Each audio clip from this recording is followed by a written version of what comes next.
моей матери был всего один глаз, и я ненавидел ее, потому что ее такое состояние заставляло меня испытывать стыд.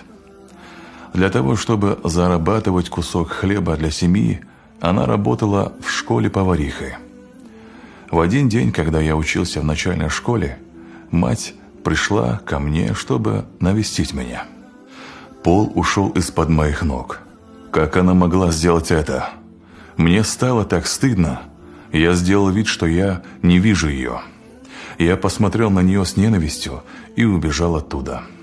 На следующий день мой друг, одноклассник, сказал мне: «Эй, да твоя мама, оказывается, одноглазая». Я захотел провалиться сквозь землю. Я хотел, чтобы моя мать куда-нибудь пропала. Поэтому в тот день, когда я встретился с ней, я ей сказал: «Не лучше ли тебе умереть, чтобы не ставить меня в смешное положение?» Мать ничего не ответила мне. Я даже не подумал о том, что я говорю, потому что я был очень злой. Меня не интересовали ее чувства. Я не хотел, чтобы она была дома. Я очень много работал и уехал в Сингапур на учебу. Потом я женился, купил свой дом. У меня появились собственные дети. И я был доволен жизнью. В один день моя мать приехала ко мне.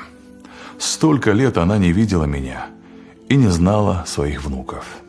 Когда она подошла к двери, мои дети стали смеяться над ней. Как она могла приехать ко мне домой и напугать моих детей? Я заорал на нее: «Вон отсюда!» На это моя мать тихо ответила: «Прости меня. Кажется, я приехала не по тому адресу». И после этих слов скрылась с моих глаз. Однажды ко мне пришло письмо из школы насчет собрания выпускников школы. Я сказал жене в качестве предлога, что я еду в деловую поездку. После встречи выпускников я лишь ради любопытства поехал в свой старый дом. Соседи сказали, что моя мать умерла. Ну а я совершенно не опечалился. Мне дали письмо, которое моя мать оставила для меня. «Мой самый любимый сыночек, я всегда думала о тебе. Я очень сожалею, что приехала в Сингапур и напугала твоих детей. Я очень обрадовалась, когда услышала, что ты приехал на встречу выпускников. Но я не знаю, смогу ли я встать с постели, чтобы увидеть тебя.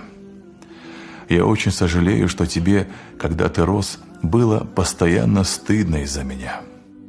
Знаешь, мое дитя, когда ты был маленьким, с тобой произошел несчастный случай, и ты потерял свой глаз. Я не могла вынести, как твоя мать, что ты вырастешь одноглазым. Поэтому я отдала тебе свой глаз. И сейчас я так горжусь тобой, думая, что ты вместо меня видишь этим глазом. Со всей своей любовью, твоя мама». Сам Всевышний сказал об этом в Коране так. Смысл: «Твой Господь предписал вам не поклоняться никому, кроме Него, и делать добро родителям. Если один из родителей или оба достигли старости, то не говори им «тьфу», не кричи на них и обращайся к ним почтительно. Преклоняй перед ними крыло смирения по милосердию своему и говори: Господи, помилуй их, ведь они растили меня ребенком». Сура Аль-Исра, аят 23 по 24. Мне было очень сложно все это читать и рассказывать вам. Неужели все еще есть такие сыновья?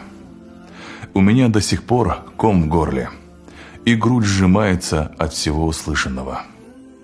Это единственная женщина, которая всю жизнь будет ждать тебя, простит все обиды и даст за тебя даже свой глаз, лишь бы ты был здоров.